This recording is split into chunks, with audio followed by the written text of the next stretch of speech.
So we are studying Srimad Bhagavatam, Canto 1st, Creation, Chapter 9, The Passing Away of Bhishma Dev, Text 20. Yam manyase matuleyam priyam mitram suhuttamam akaro sachivam dutam sauhrada datasarathim.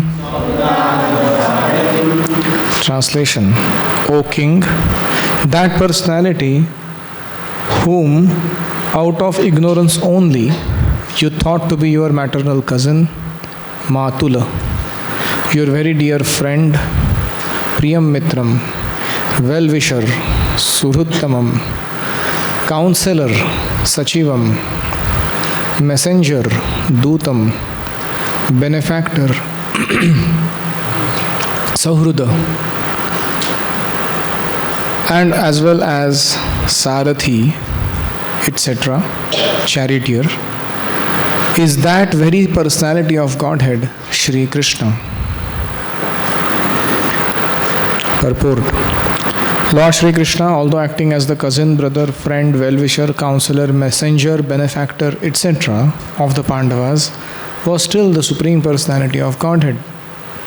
Out of his causeless mercy and favor upon his unalloyed devotees, he performs all kinds of service, but that does not mean that he has changed his position as the absolute person.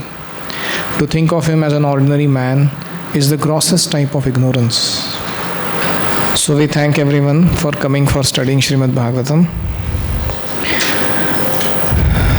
Now we are beginning the section where Lord Bhishma is slowly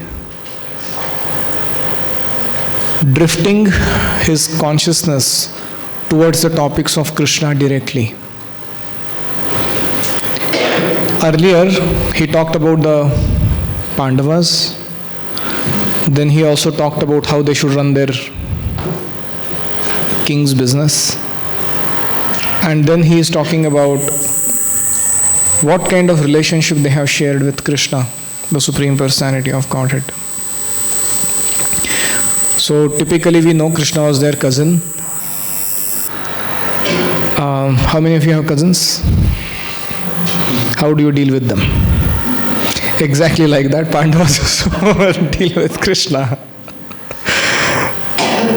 Of course, theirs is more pure and intimate on a spiritual platform. But we know in general the kind of treatment we give. Priyam Mitram, very dear friend to the Pandavas, and especially to Draupadi. Krishna was like that. And Suhruttamam, very great well-wisher who always thought of good of the Pandavas. And Akaroho means you made him into. Pandavas, they further made him into what? Sachivam. Sachiva actually means someone who represents on behalf of someone. It's called Sachiv. Just like we say power of attorney. When Pandavas had to do the peace treaty, so they selected Krishna and they sent him saying that you go and represent on our behalf. So in one sense, the person is actually acting as a subordinate to the person who is sending him. So Sachiva. Then Duta, the peace messenger. And Sarathim. Sauhrudat means out of goodwill, Krishna also became the chariot driver of the Pandavas.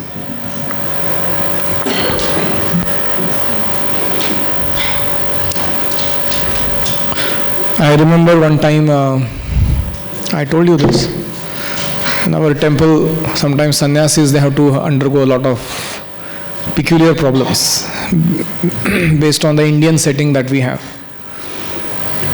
So one particular sannyasi, I won't name, he had a peculiar requirement that he needed an AC car. And I used to always think, why sannyasi needs an AC car? Till I could figure it out that Western bodied situation is such that the way the traffic, the pollution, the sounds, everything is there on the road. Nowadays you have that experience. It is so terrible that you cannot focus on anything peacefully if you travel through such a congested city areas.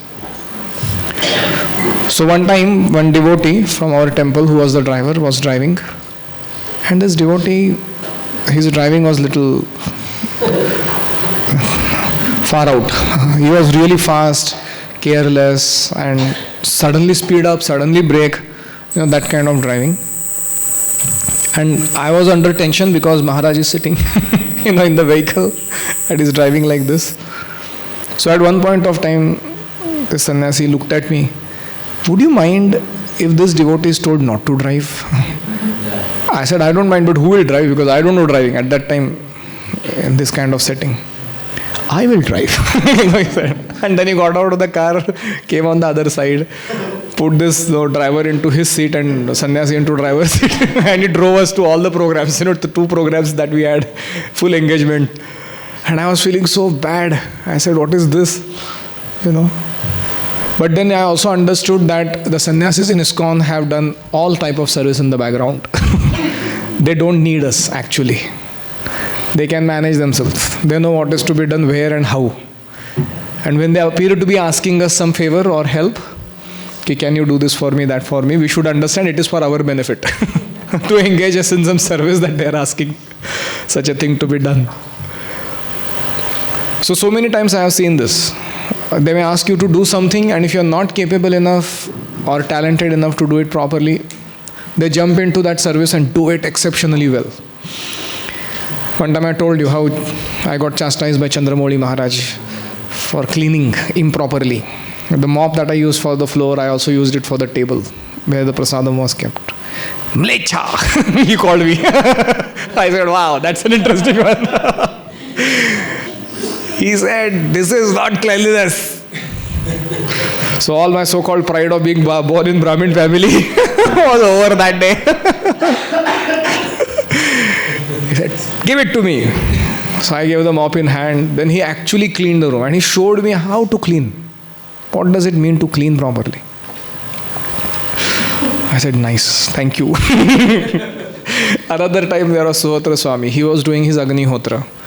And I was maha curious to learn how Yajna mantras and the procedure of Yajna works. So I took a special permission and I went into his room like this. Our Vinay Prabhu does the video camera, and I sat in the background setting the whole, system for recording the whole procedure.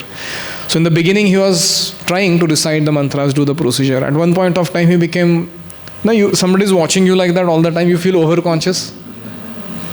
He turned around and said, can you get that camera off from here? I just want to be natural in my service of Shaligram's puja. So I took it off. Then I sat down. And the way they did it, so wonderful. I have seen my own grandfather, born in Madhwa, they are also deity worshippers. Sit down and worship Shaligram Shila 8 hours a day. Don't get up from the place. 3 o'clock in the morning till 11 o'clock in the morning. My grandfather would sit in one place, simply reciting suktas, stutis, prayers, abhishek, this, that, 100 things going on, nothing doing other than that. 8 hours sadhana. And I saw him do the same thing, with such detail and such care and affection for the deity. And I said, wow. So in this way, we should be aware that in our life when we interact, especially with superior devotees, although they may extend themselves in the role of as if they're friend or willing to do anything, needed for our service, or sometimes, drive us around or take us for a ride, whichever way you call it. We should be aware of their superior position and not become over-friendly with them. Like, some sannyasi comes and he puts a hand on your shoulder, Hari Bol Prabhu, how are you? Wonderful Prabhuji. You also put your hand on their shoulder. Be careful. So sometimes it happens in ISKCON because people they come from very city type of culture. So they just, without realizing, unconsciously, we do such mistakes or even offenses. So, Bhishma Dev is reminding the Pandavas, what all have you made Krishna into? Like a puppet, literally speaking. You know. And that is why, do not take him for granted. That's the next verse. Sarvatmana samadrusho yadvayasya nahankrute tatkrutam mati vaishamyam niravadyasya nakkachit. Translation. Being the absolute personality of Godhead, he is present in everyone's heart. He is equally kind to everyone and is free from the false ego of differentiation. Therefore, whatever he does is free from material inability.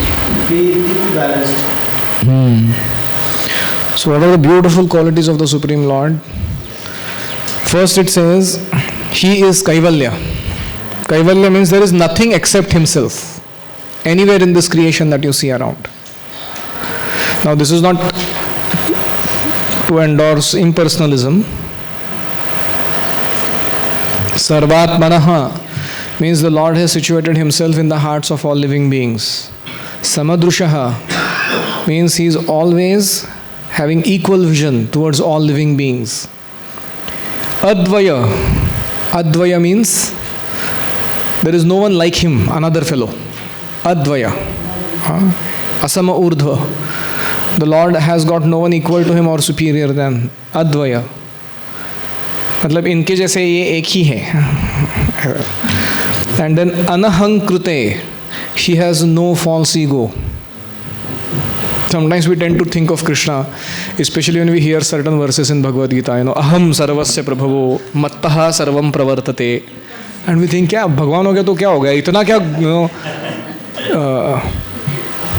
why boast so much? But that is not the fact. It is just like if you ask a very big millionaire or a billionaire, say Bill Gates, who are you? He says, I am Bill Gates. I own Microsoft. My turnover is 56,000 Arab dollars, something like that. And you look at him and say, how proud you are. I have not even, this is not boasting, this is just a fact. Bare fact I told you about who am I. And that's why you see Bhagavad Gita is only 700 shlokas, because Krishna is talking about himself. Any gentleman, any modest man would not too much brag about himself. But you see Bhagavatam, 18,000 verses. Why? Because the devotees are talking about Krishna. So there you get to know far more about who Krishna is. So that is why anahankrute. Krishna has no false ego. How does Krishna exhibit that he has no false ego? Serving Arjuna, driving a chariot. He washes the feet of Sudama. Where comes Narada Muni. I heard this chariot driving is not a very pleasurable experience, because they kick you, from behind to tell you where to go and where to turn and how to stop. So because in the war you can't tell, take left, take right. No. There's no time to talk. So they kick you from the behind. Left side means go left. Right side means right. And on the back you kick, then stop. So that is they do to the Sarathi. It's like a accelerator, brake clutch, of person only, directly, in our setting. So Krishna is taking such a kind of position. Imagine if you were sitting and driving for somebody and somebody did that to you from behind. How will you deal? Even if he's your own relative or a friend, he will give you first a tight slap. How dare you, But Krishna is in that position that he does such a menial service for his devotees. Anahankrute. And then, tatkrutam mati vaishamyam. Mati vaishamya means this consciousness that makes differentiations. Ye apna hai, wo paraya hai, all that. Ayam nijaha parova iti ganana laghu chetasam. Krishna has no such mean-mindedness. He has got this vision that everybody is mine and I belong to all the living beings fully. That is called no mati vaishamya. And niravadya. This is a beautiful word. Niravadya means he has no, generally anything we do in this world, creation, maintenance or even destruction, we are very attached to it. You do some tiny creation, say, you create a bungalow, for example. You build your own bungalow. Oh my God, people have such a their own story to write about it. What all I have gone through, to make this bungalow. What to speak of maintenance? I am maintaining things. So Krishna has no such a attachment. He has such creations that manifest from him, but he is completely unattached to them. In fact, the only purpose of this material creation is to send all the jivas back to Krishna's kingdom, spiritual world. And at the end of this creation, when the jivas don't, there are many jivas who don't still go back home, back to Godhead, then what happens? Anantadev becomes upset with them. And through his thousands of hoods, he emits fire and he burns all the planetary systems along with all the living entities therein out of anger. He's Adi Guru, no? So as a teacher, he tried his best to, throughout the period of creation, to, cajole and instruct and, request and make facility for going back home, back to Godhead. And the living entities are so stubborn, they say, I will not go. So लातों के भूत बातों से नहीं मानते हैं. So then Anantadev becomes very upset and he burns the entire creation out of anger. And still the creation business again continues. The Lord gives another second chance, the third chance, the fourth chance. And in this way, Niravadya. He is unattached to these affairs of the living entities. We see in the case of Indra, he had Parijata tree. And when Krishna, along with Satyabhama, when he came to the heavenly planets, why did he come? There was Narkasura, Krishna's own son, who had created such a big trouble for Indra. Krishna actually rescued Indra from that trouble. He killed Narkasura.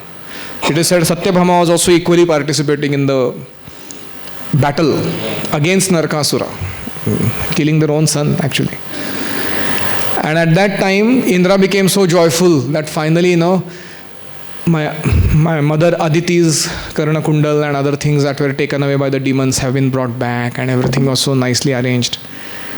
And then when Krishna on the way back, he just picked up a Parijata tree. He thought of pleasing Satyabhama. Because once he had given a flower to Rukmini and Satyabhama had become upset with him, saying that this is not done. This is partiality. Krishna said, "Tumhare liye ped leke aayenge." So then Krishna picked up a Parijata tree. And what happened immediately to Indra? He forgot what favor the Supreme Lord had done for him just few minutes back. And he became overly attached to that creation. Parijata belongs to my Swarga. It has to be part of the Nandana Kanana gardens. It cannot be taken away from here. One tree. It's not like big deal. Haribol, no walking around. Please sit.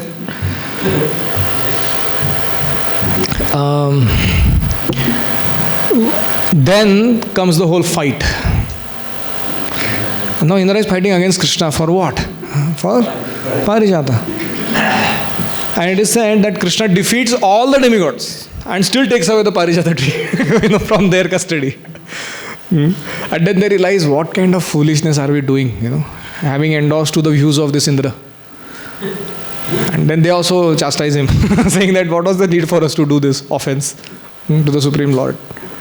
And then Krishna brings that Parijata tree and it is put into the garden of Satyabhama, but when the tree grows, the flowers are falling in the compound of Rukmini.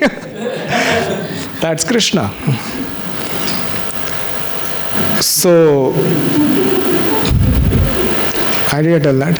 So this is called Niravadya. Everything for Krishna is a play. Play in the sense, just like when you are playing, you are not so serious about my attachment, your attachment. Sometimes you make two parties, and you have a full play, and at the end of the game, next day when you form, there are other members that come in your party and you are part of some other group. You don't take such a serious issue out of that. Of course, in modern times, people have become so crazy. I heard there is this Clash of Clans. No? What is the name of that game? Clash of Clans. Oh my God, that game is such a crazy game. People in the midnight, they have to plan the whole strategy and the warfare. And once you join one particular side of the team, you are stuck to it. You cannot change or anything. And it is a mess. Life becomes hellish after that. It's called all imaginary defense. The defense that you need not do at all. It just doesn't exist in first place. But you keep defending something that is hallucinatory. So nowadays people have become that degraded in terms of attachment. This is sport. Why are you taking it so seriously? But no. They will forget eating, sleeping, everything. Even family care. And simply get into this kind of sport. Video game. So, we also have to learn from Krishna how to develop these qualities. Sarvatmanaha means becoming dear to all that we interact with. Samadrushaha means cultivating equal vision. Usually this begins with trying to alleviate others' suffering. Because there is much suffering in this world and very little happiness. So when people are undergoing difficulty, one should feel their difficulty as our own and try to help as best as we can. Advaya, that we cannot imitate. Krishna is only Advaya. Anahankrute means becoming free from pride. Sometimes in modern times we see, if you ask somebody his name, what is your name? They say, Surya Nareen. I said, Surya Nareen? Aisa to koi. Well, actually name is Surya Narayana, but I don't like, he's an Americanized, South Indian. Surya Nareen. I said, why not Surya Narayan? What is the problem? Actually, people have become so independent from the cultural or the ancestral identity that they have, that they want to show themselves as the center of the whole thing, that I exist without all this, background, foreground around me. I am self-made man. This was not the case in Vedic culture. If somebody asks you, who are you? They will say, I am the third son of Dasharath, the king of this place, and who are you? At the end, they may say, I am Bharat. My name is Bharat. Why? Because for them, the connection is more important. And they are aware that whoever I am now is because of the grace or the empowerment given by these so many personalities. So like in our school, we had a policy. Tuja naav kai? Atul Prakash Mogare. Rahnar Kolhapur. Taluka Karvir. Shala Vidyapit High School. Iyatta Chauthi D. So till this whole thing completes, you don't wait. Your introduction doesn't end there. So, kon ahes? Apan kon? So you start the whole thing. You have to tell, Nao, Gao, Patta, father's name, mother's name, school's name, where you are studying, who are your teacher, till there. That completes your introduction. This is called culture. Not like, Surya Nareen. He's upset with his own culture, basically. Why do I belong to this stupid culture? I feel ashamed of telling my name as Surya Narayana. What a nice name, he has got. Anyways, so Anahankrute means giving credit to the grace and the empowerment from whichever source we are drawing it from. When people ask us about it. Not hiding it from others. Like sometimes we speak in the classes some very amazing point and somebody comes and asks, Prabhuji, wo point aapne kahan se bola? So we have that devotee's name or that source in mind, but then how can you tell, na? People will think that you don't have your own realizations, So we just say, Prabhu, thoda deep contemplation ke dwara मेरे हृदय से ऐसे दिव्य साक्षात्कार उत्पन्न होता है. So I spoke it like that. Why should we? If there is a source from where we borrowed it, we should just tell it. Like one time I gave a class, Art of Parenting, and that MMOT, Modeling, Mentoring, Organizing, Teaching, I taught it. And one devotee had read it in the book from where it is coming from. So after the class he came, he, प्रभु जी वो आपने modelling mentoring कहाँ से बताया, कहाँ से आपको मिला, कुछ बताएंगे ज़रा. So what he meant that your presentation was not that great. It's already borrowed plume from somewhere else, and you just encashing upon it. And I just plainly told him, this book, this page number, that author, this is from where it is coming from. All I have tried to do is to Krishnaize it, because that explanation is quite mundane from where it comes. So he was shocked actually. He didn't expect that somebody would so quickly tell the source. So this is anahankrute. We should try and give the credit wherever it belongs to. And we should try and establish proper connection from where we borrow our grace in our life. And of course, Mati Vaishamyam and Niravadya is very clear. Last line of the purport. It is the glory of the pure devotee that only he can bring about service from the affectionate Lord. Now, there is a difference between Krishna is anyways rendering service to all the living entities. It is not that he is only demanding service. In the role of Paramatma, lifetime after lifetime, every species that the jiva goes into, Krishna is accompanying him and trying to fulfill his whimsical desires. वो कुछ भी Dzire करता है, बोल रहा है रात को 12 बजे मस्तानी आइसक्रीम चाहिए. No, परमात्मा से अरे सो जाओ, चुपचाप 12 बजे क्या चाहिए तुमको. But no, it's the Lord who actually facilitates the whole process of he getting that mastani ice cream at night 12 o'clock, isn't it? And he's never tired of rendering that service, arranging all those ingredients, those situations, those very exact experiences that the jiva is hankering after. How much hard work, and for so many crores and billions of living entities. Krishna is doing that for time immemorial without getting tired, exhausted, without becoming conditional. Bola itna kiya tere liye mujhe kya mila?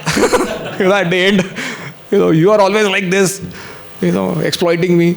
Say, get lost. So when Krishna is saying, serve me also sometimes, Sarva Dharman Parinte, he is not actually making much a big demand. He has already lived that principle himself a million times, without we giving any reciprocation to him.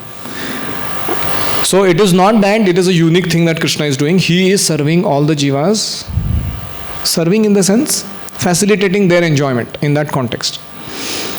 He himself is an enjoyer. He is not meant for service. That is not his constitutional arrangement. But whenever there exists love, naturally comes service. It doesn't matter which side of the spectrum you are in. Are you the enjoyer side of the spectrum, the Vishnu Tattva, or you are the enjoyed side of the spectrum, the Prakriti, the Tastha Shakti? And in that context, Lord is always rendering service. That's why He is the best leader of all living entities. But besides that, when there is a jiva who really falls in love with the Lord and reciprocates affection unconditionally, that is the place where Lord becomes super enthusiastic to render service. And that service is of another caliber. We know that story where Raghunath Das Goswami, he is sitting on the bank of Radha Kund and it's hot. So a tiger comes to drink water in Radha Kund. And then Krishna personally appears and stands there with a stick in the ground, watching over Raghunath Das Goswami's protection. So the tiger comes, drinks the water and goes away. And this is an interesting sight. So I think Sanatana Goswami, he tells him, what is this? Krishna is coming and serving. You are chanting Hare Krishna, oh Hare Krishna, please engage me in your service. And they are coming and doing service for you. What kind of chanting is this? Another time Srimati Radharani comes and she puts a veil over his head to protect him from the scorching heat of the sun. And she is perspiring herself. And Sanatana Goswami is not getting what kind of chanting is this? Oh Hare, please engage in my service.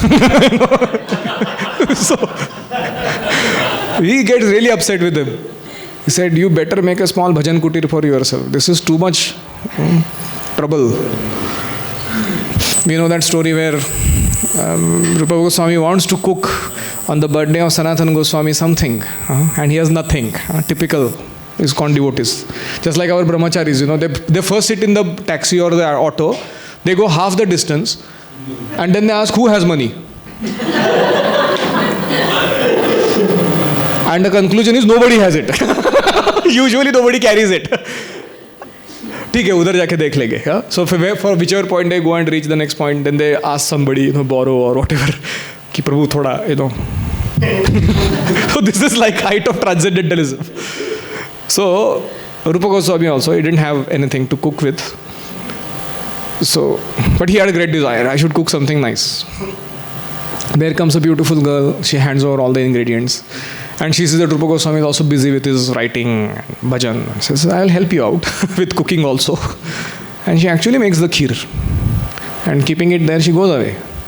And then both of them taste it. While crying, they discuss how wonderful, but how bad that we are taking service from Srimati Radharani. So these are examples of service that Lord renders voluntarily, simply being attracted by the love of his devotees. Dui lage huda hudi, Chaitanya Charitamrita describes that there is a great competition between Krishna and his devotees.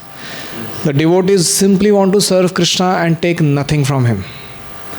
And Krishna is looking for opportunities that a devotee will make some desire and I will fulfill it. Immediately. And a devotee is very careful not to make any personal desires on personal sake. And this is a competition that exists.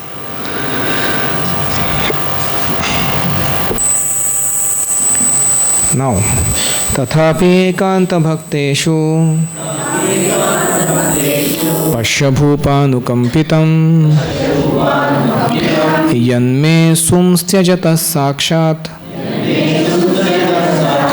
Krishno darshanamagataha. Translation. Yet despite his being equally kind to everyone, he has graciously come before me while I am ending my life, for I am his unflinching servant. Tathapi.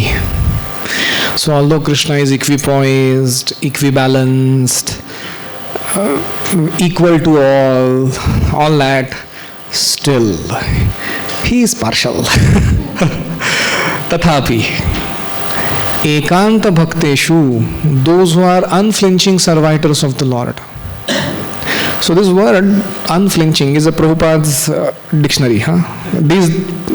Such words don't exist in the original English dictionary anywhere. Unflinching क्या होता है? So Radhanath Maharaj gives the explanation that if there was a poisonous cobra that were to go around now, right now in the room here, what will happen? We will flinch, right? We run around. So unflinching means you continue hearing the Bhagavatam class despite the cobra being present. That is called unflinching devotee. I said long way to go to become like that. So it's a quite graphic example. But what do you mean by unflinching devotee? Because Shravanam is going on anyways, even if he bites, wonderful. Back home, back to Godhead. Parikshit Maharaj story number 2, we can think like that, right, in the Bhagavatam class. But we have no such a capacity. So we should also behave accordingly. We should not artificially do anything. So tathapi ekanta bhakteshu, for those who are ekanta bhakta. See, this is a secret. How does a wife win over a husband? By her single pointed attention and service that she renders. No matter how rough and tough that fellow is, he becomes like a total slave. That is how the psychology works. And Krishna also, similarly, he is Purusha, we are Prakriti. If we similarly render service to him, we can actually win over the Lord's heart. Lord becomes subservient to such a devotee. And then Bhishma says, Pashya. Pashya means just behold. Yudhishthir and the Pandavas, just see how Krishna has now come here. Pashya Bhupa Anukampitam, out of his mercy, when I am about to now depart, die, Sakshat Krishna Darshanam Agataha. Lord has personally arrived before me to give his darshan at the end of my life. Sums Tyajataha. Asums Tyajataha means, Asum means prana, Asun. Asura means Asuramante iti. Asu means this deha in which prana resides. So those who delight in bodily pleasures is called Asura. Asuramante.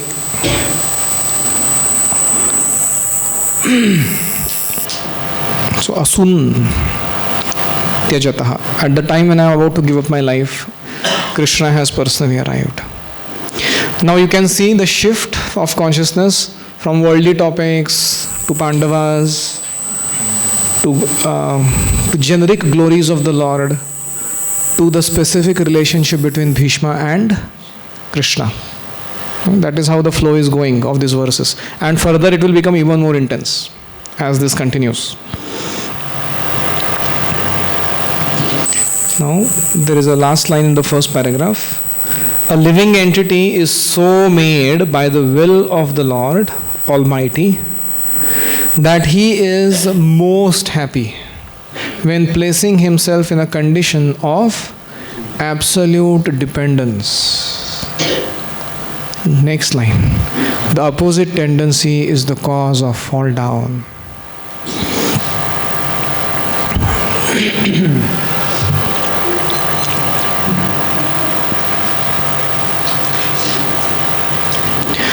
So we have some practical experience of this in the case of children who are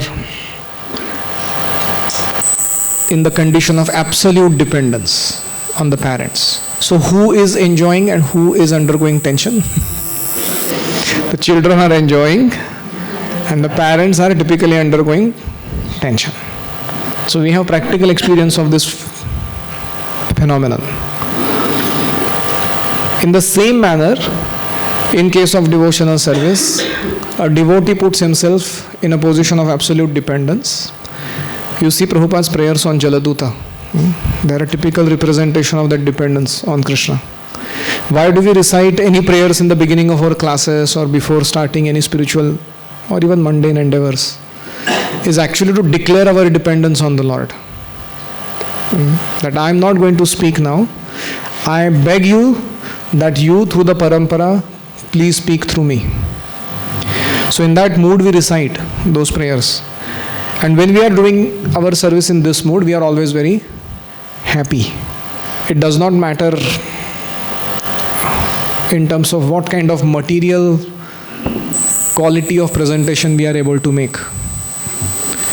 Nevertheless, that presentation will be satisfying to the Supreme Lord.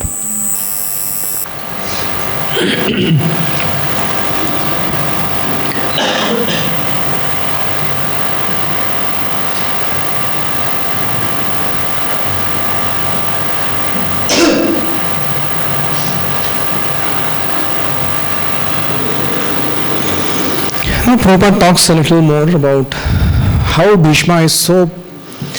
This is not pride.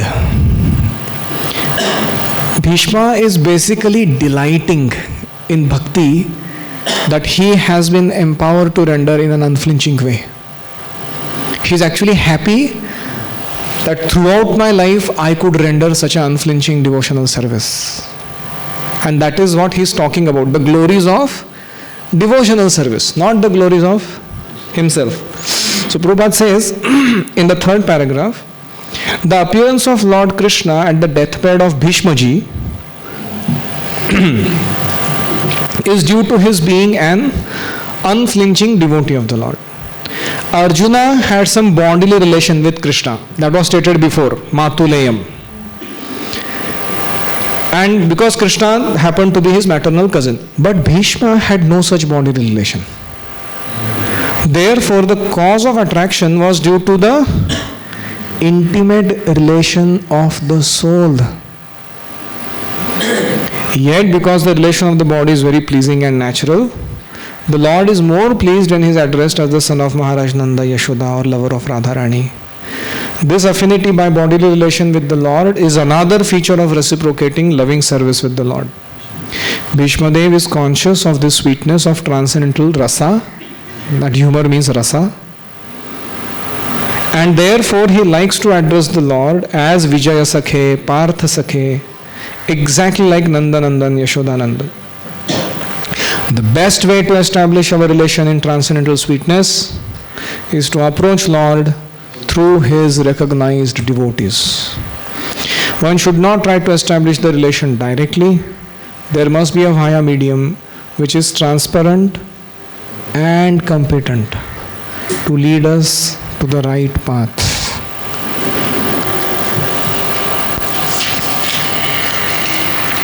So what do you mean transparent? What should be the qualities of our superiors who guide us? Live the life of whatever is described in Bhagavatam. They have lived the life and they have realized it. They are making us realize those things with their behavior and whatever we have learned. This is something like Guru Shishya Bhava. Correct. So how do you know transparency in someone? Having no? Okay, without adding anything, subtracting anything, changing anything. Without hiding. What do you mean hiding? Transparent means very open, no distribution. Okay, they are open. What they are and what they can do and cannot do. What you're saying and leading. They live what they are representing. You just give the example that whatever source you want, they disclose the source. That is called transparency. Okay, they disclose the source from where they are getting their grace and give the credit there.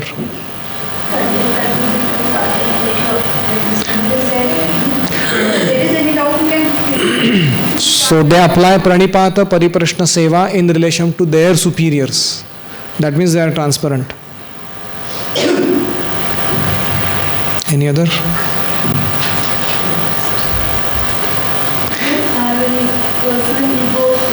Exactly. They don't have any personal agenda, motive in making the offering of their service to us.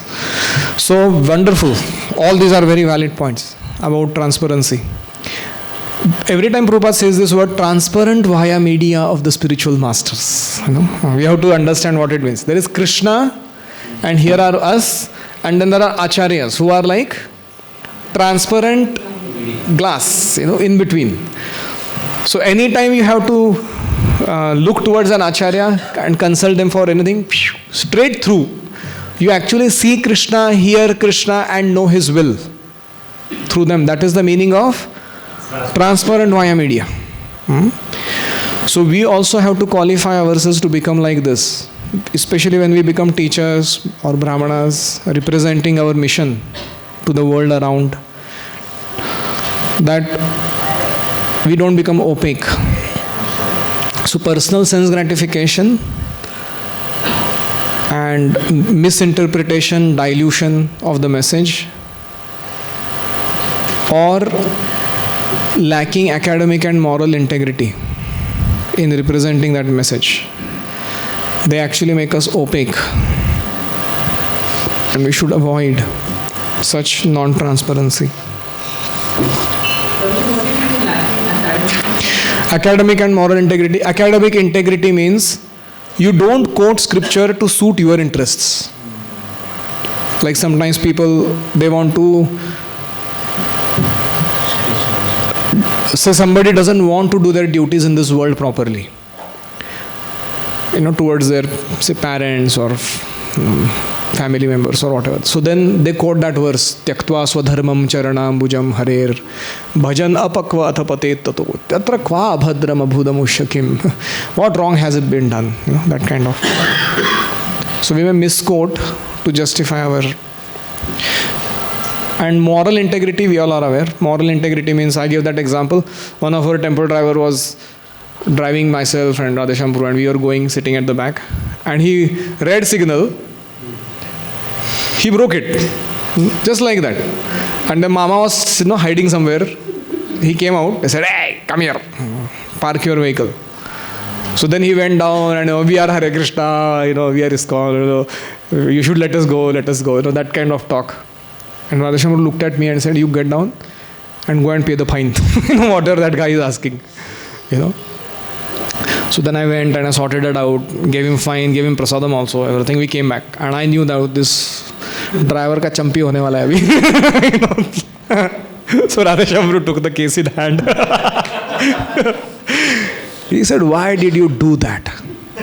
Don't you know saffron people are sitting in the vehicle? What is the society going to think about us? That these people don't follow the simple traffic laws in the world and they are teaching big, big things to outside people. What if there was an accident? And on top of that, you are taking ISKCON's name to hide your, sin, so to say. Ki ISKCON hai, chhod do. Ye kya nonsense hai? Why should they let you go? Just because you are ISKCON? Just because you are in dhoti kurta? So we gave him left and right, And so that is called lacking moral integrity. वो बाद में वो इतना सारा समझाने के बाद डांट खाने का मेरे को क्या बोलता है, प्रभु जी राधेश्याम थोड़ा ज़्यादा ही स्ट्रिक्ट है, दुनिया में ऐसा नहीं चलता. He was telling me, you have to pay some extra money here and there and get ahead. Don't bother too much about these signals and this and that. I said that is not his point. His point is very simple. Now that you are in the role of a devotee, you should all the more follow the laws of state carefully so that you don't become a bad representation. Very simple point. There is no confusion there. That's why the that's why it exists. Yeah. So this is how it is. So we have to follow those codes of conduct as well. The moral integrity. Sometimes we become transcendental without becoming moral only in first place. That is our problem.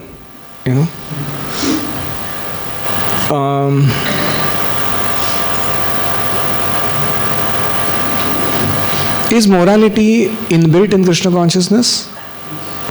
Or is morality always to be, so to say, transcended? What do we say the last verse of Gita? Yatra Yogeshwara Krishna Yatra Tatra Dhruva Nitir Matir Mama. So you take note of that word, Niti. Means there is supreme morality wherever there is Krishna consciousness. So we have to actually practice morality properly. So that was about transparent, and let's look at the word now, competent. Very important. Sometimes people think that purity of consciousness is all that matters. This person has good intentions and he's very innocently true and pure devotee. But he doesn't have those needed competences. So what? Harava bhaktasya kuto mahad guna, or the reverse. What is that? Yasyasti bhakti bhagavati akinchana sarvai gunai tatra samasate sura. They quote that shloka. Ki whoever becomes a devotee automatically develops all the good qualities needed. But the question is, there are two things. When we are handing over our personal life's responsibility, not handing over exactly in the sense of we disowning our responsibility, but we are actually borrowing a lot of guidance in our personal life matters from someone, do they not need to have competences also? What to speak of if we are handing over these organizational responsibilities of ISKCON in the hands of someone? All the more the competences are needed. So I ask this question to one devotee.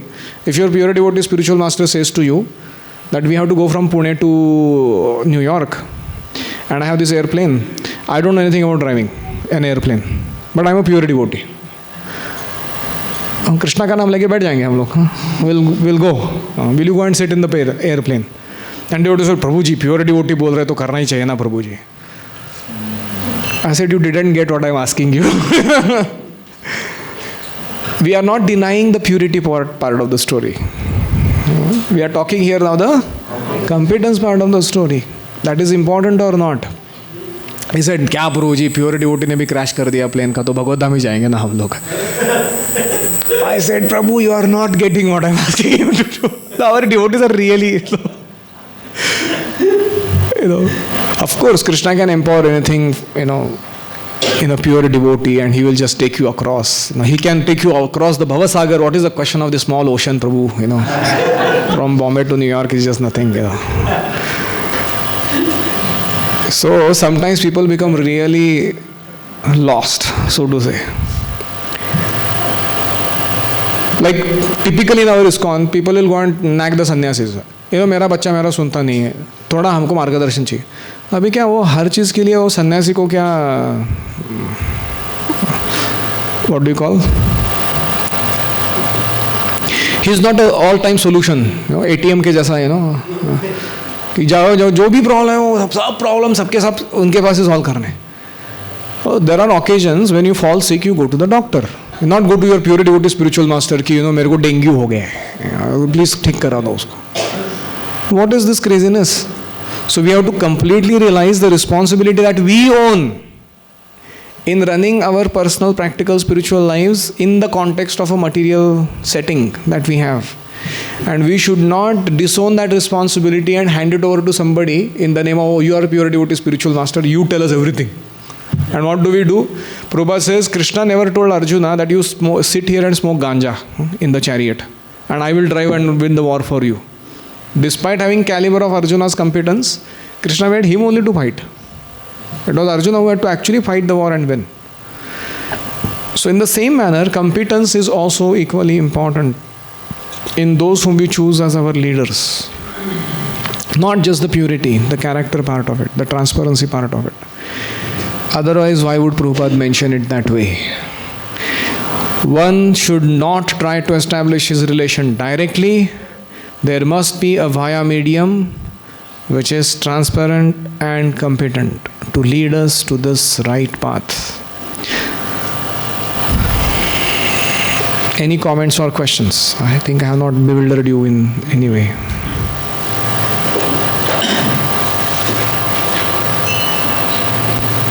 Do you still feel that pure devotee spiritual master has to sort out all the family problems, psychology problems, and finance problems and whatnot?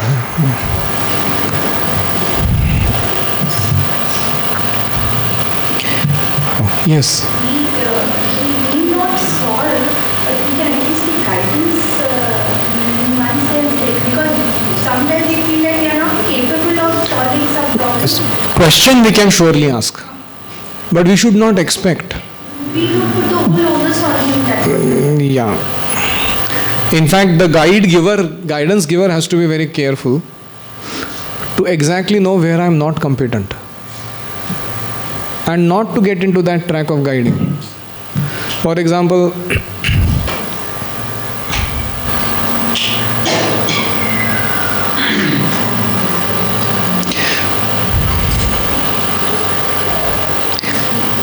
the guidance giver has to exactly know where to direct the inquirer so that they get their problem solved properly. I remember this one couple who was not having a child. Every now and then, because I was the first contact person in their life in ISKCON, they would come and ask me what to do next. I said, this is not my field, this question. So once, twice they asked me, so I took them to Radhanath Maharaj. I told them, you write down this question on a paper, a sheet of paper, and I will give it to your spiritual master because he is the one who is competent to know things about you. So when I took it to Maharaj, Maharaj read, it was in the midst of a whole hundreds of devotees around, buzzing atmosphere and all kinds of things going on around. But Maharaj took the paper in hand as if he is completely oblivious to the whole situation, carefully read it. He understood the exact problem. He leaned over to me and he said, do you know Jamadagni? Which meant the Ayurvedic doctor. I said, yes, Maharaj. Can you put them in touch with him? I said, yes, Maharaj. So then I told this Prabhuji and Mataji that this is the doctor's phone number, this, that, you go and contact him, he will do the needful. After 1 year soon they had a nice child, Neela Madhava, the name of the boy, and very happy. So I could sense it that sometimes we have to exactly also know what not to take on our plate in first place. Sometimes we as teachers become overly attached to our position of shelter giver. Everything we have to facilitate in lives of people. It is said that when the mic comes in hand, it's irresistible not to speak. You become like a self-appointed, you think all opinions, every single knowledge on the earth, is now to be disseminated through me only. So sometimes you can just keep quiet and say nothing and let people figure it out for themselves. So I'm saying this to you because you also have groups of people that you educate in Krishna consciousness. So sometimes we can say, I'm so sorry, I wish I could have helped you with that, but that's not my field of expertise. Instead of misguiding you, can I tell you a few options? You can figure out what works best. Yes. Transparency.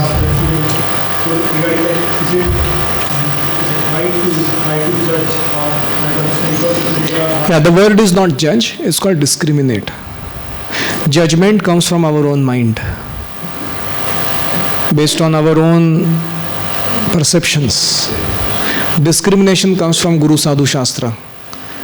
There is already set parameter given there. Vacho vegam, manasa krodha vegam, jihva vegam, udara upastha.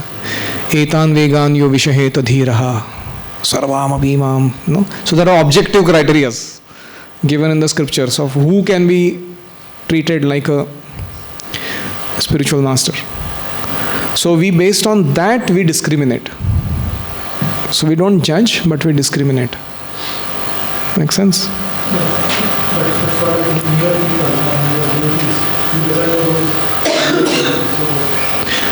So it's our duty to know. Just like when you want to go and purchase a diamond, you just don't go and get into the shop and pick up anything they give you in hand and come out. You first get the qualification. कि diamond की परख कैसे करते हैं? What do you call a diamond? And then you go and make a deal. So it is also our duty to figure out these things from the scriptures. Till then we should just ask relevant questions. You will get everything in ISKCON. All you need to do is to ask. आपको क्या चाहिए? Seek and ye shall find it. So you ask these questions, you will get enough. What are the qualities of a spiritual master? What are his activities? How am I to know who is a bona fide person? So like that. Bhaktya mano yasmin vachayan nama kirtayan tyajan kalevaram yogi muchyate kama karma bhihi. Translation.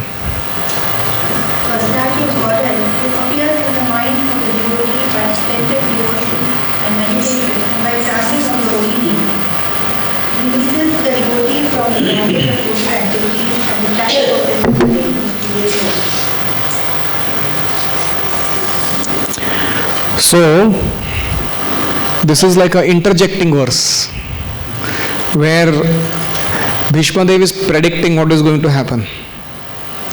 He is telling, I am soon going to absorb my consciousness in bhakti, bhaktya veshya mano yasmin. I am soon going to engage my vani in the glories of the Lord, vacha yannama kirtayan, and tyajan kalevaram yogi. Like a perfected yogi, I am going to quit my body at the right time. Muchyate kama karma bhi. I am going to get free from kama karma. But that is yet to happen, so we'll hold it for there. But this verse is a beautiful verse, one of the verses that you can recite in the beginning of your chanting every morning. Bhaktya veshya mano yasmin vachayanna makirtayan tyajan kalevaram yogi muchyate kama karma bhi. Because ultimately we have to remind ourselves at the time of our japa, kyun jap kar rahe hain? Because at the time of my death, I am supposed to think of Krishna and quit my body.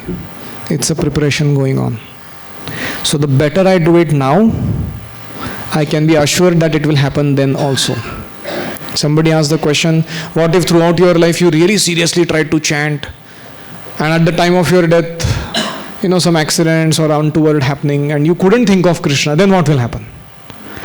So then the assurance is given, then Krishna will think of you. You couldn't think of Krishna, no problem. Who will think of you? Krishna will think of you and take you back to Godhead at that time, but you do your homework. Don't get this doubt in your head that what if I couldn't think of Krishna? So what? You will not chant now nicely, right? That's the conclusion. So we have to get over this fear.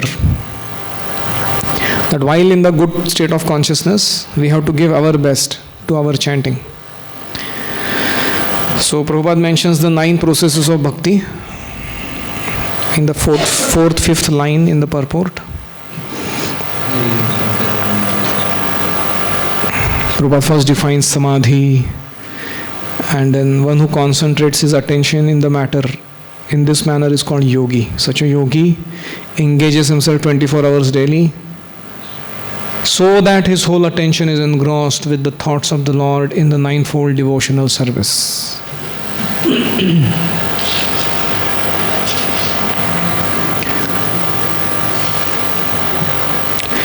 It is very important for us as Bhakti Yogis that even the day-to-day Varnashrama activities that we perform, going to the job, taking care of family, etc., we have to see them as the limbs of these 9 items of bhakti. For example, when we are working in the company, we have to think, this is the aspect of my dasyam. The money that I am earning through this is being used to facilitate devotional service of myself, my family members and many others in society. In that mood one should work. Similarly, when one is taking care of one's family members, sometimes they are very difficult to deal with. What does one think? This is part of my Atma Nivedanam. Full surrender to Krishna.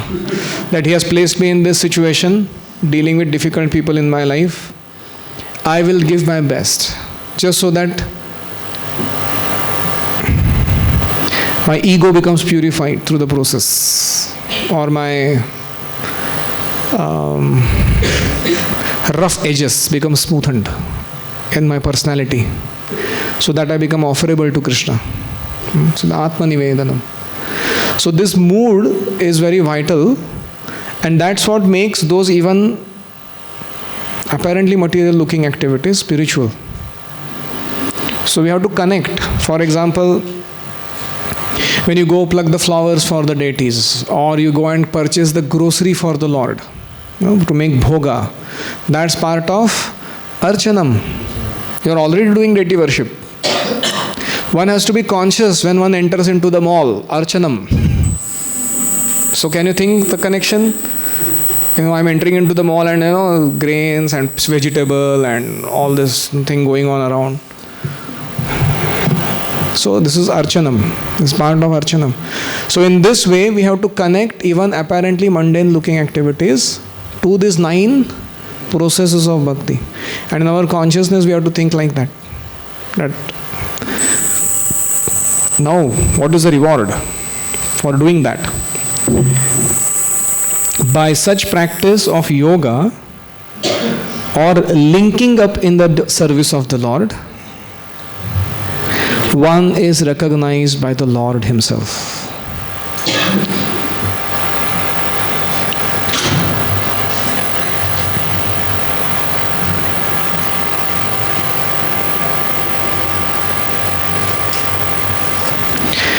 Now, the practice of Bhishma was Yoga Mishrita Bhakti, because he was thinking of quitting his body when Uttarayana begins. So we have studied 8th chapter of Bhagavad Gita, attaining the Supreme. Shukla Krishne Gati Hete Jagate Shashvate Mate Ekaya Yati Anavrittim Anyaya Vartate Punaha. Krishna is saying, if you leave your body at the time of Uttarayan, Anavritti, you go back home, back to Godhead. But if you leave your body at the time of Dakshinayan, Anyaya Vartate Punaha, you again come back taking birth in this world. Bhishma Dev was not a bhakti, Yoga Mishrit Bhakta. He was practicing Yoga Mishrit Bhakti despite being a Shuddha Bhakta, because he felt that I am not such a great devotee, that simply by the strength of my so-called devotional service I will go back to Godhead. I better take advantage of whatever I can think of that will assist me going back to Godhead. If Bhishma Dev is thinking like that, how much we should think about it? You know? So he that's why, because he had Ichha Mrityu, his father had blessed him, he waited till it became 14 January, Sankranti. And when Uttarayan began, then he decided to quit his body. So he had everything favorable. Krishna is standing there, he can chant the names of the Lord, he can think of the Lord and go back to Godhead. But still, he wanted to take care of that even last bit of that item, just to make sure nothing untowardly happens, no mistakes. So that was the precision with which he dealt with his own passing away from this world. And this is out of sheer humility. He need not have done that. So we should not think like this, that just see, Bhishma Dev also इतना कुछ किया भगवान के लिए, फिर भी ऐसा सब करना पड़ा उनको खुद का. It was like he had to bail his own papad, It's not like that.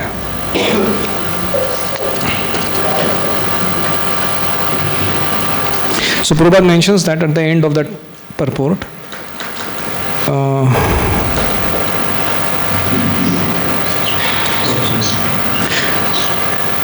General Bhishmadev मिला क्या हो? आपने पढ़ा जनरल भीष्मदेव? प्रभुपाद आप पढ़ो परपोर्ट थोड़ा गंभीर. General Bhishmadev is referring to a particular type of yoga called Bhakti Yoga, and he was fortunate enough to have the Lord directly in his presence before he quitted his material body. He therefore desired that the Lord stay before his view in the following verses. So although he said Ekanta Bhakti and all that, I am unflinching devotee of the Lord, my Bhakti is so powerful that Lord has personally come at the time of my death. Still he is saying, I'll make sure that I quit at an appropriate time, according to yogic principles. Sadeva Devo Bhagavan Pratikshatam Kalevaram Yavadidam Hinomyaham Prasannaha Sarunalochano Lasan Prasannaha Sarunalochano Lasan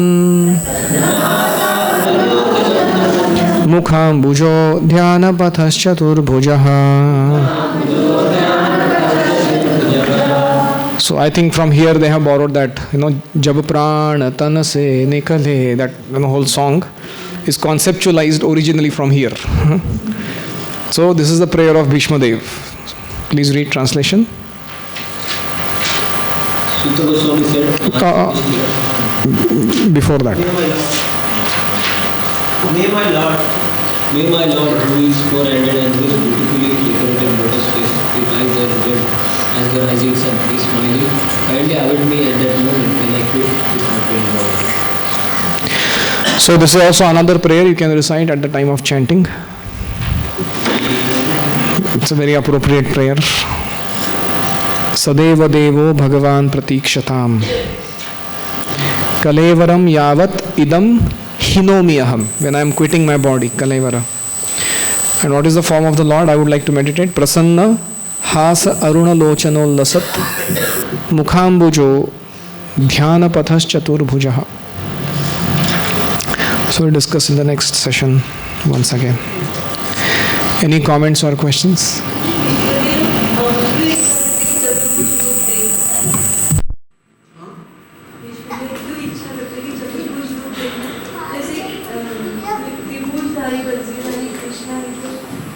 वो उनका नहीं है, वो आपके जो वंशीधारी कृष्ण हैं, he knows about him and he knows that Vamshidhari Krishna is loved by the gopis and he appreciates gopis also, that they are great lovers of Krishna. But when it comes to himself, his rasa with Krishna is different. Aishwarya Bhava Mishrit. So he appreciates that Krishna only. And you will see as the prayers unfold, the specific form he wants to meditate upon is that Krishna who with the wheel in his hand is attacking me in Viryaras. to kill me. And that Krishna I want to meditate upon. That's one of the prayers he will make. So every devotee has his own rasa with the Lord and is perfectly satisfied in that rasa. He doesn't feel, depressed or unhappy over, others having some other different access. So Bhishma Dev is happy thinking about Krishna in that mood. Any other comment or question?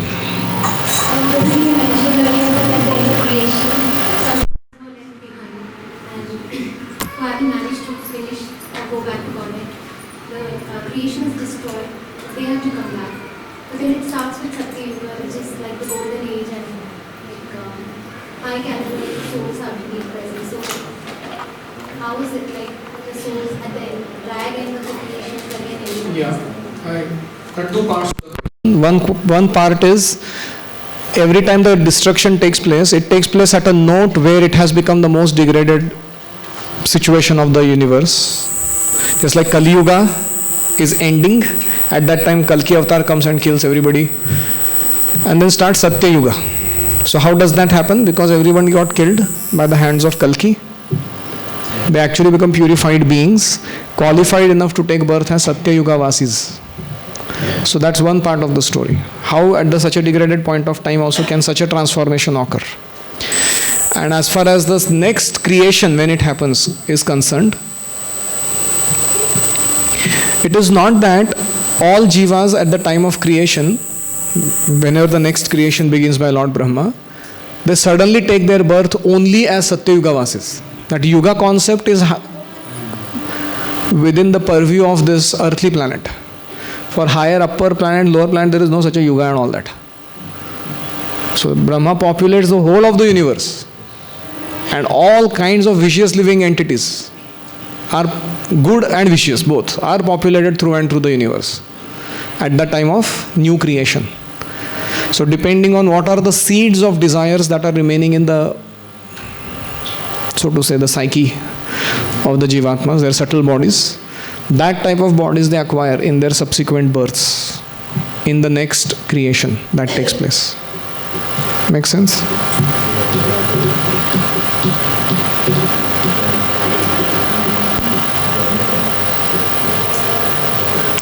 Like we hear how Brahma, from his forehead he created some beings, from his mouth he created some beings, from his chest, from his buttocks, from all kinds of beings he creates. And then when the handover of progeny also happens to subsequent Prajapatis, those Prajapatis also marry, Kadru and Vinata, and then the birds that are produced, and the beasts that are produced, and reptiles are produced, and insects are produced. So in the creation, everybody takes their particular, so to say, pending work in a particular condition of life as that was in the past background. So again Bhishma Deva has to take them.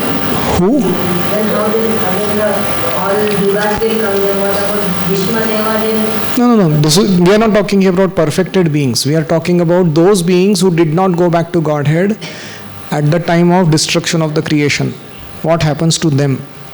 So depending on their desires and karma, they get subsequent births in particular species.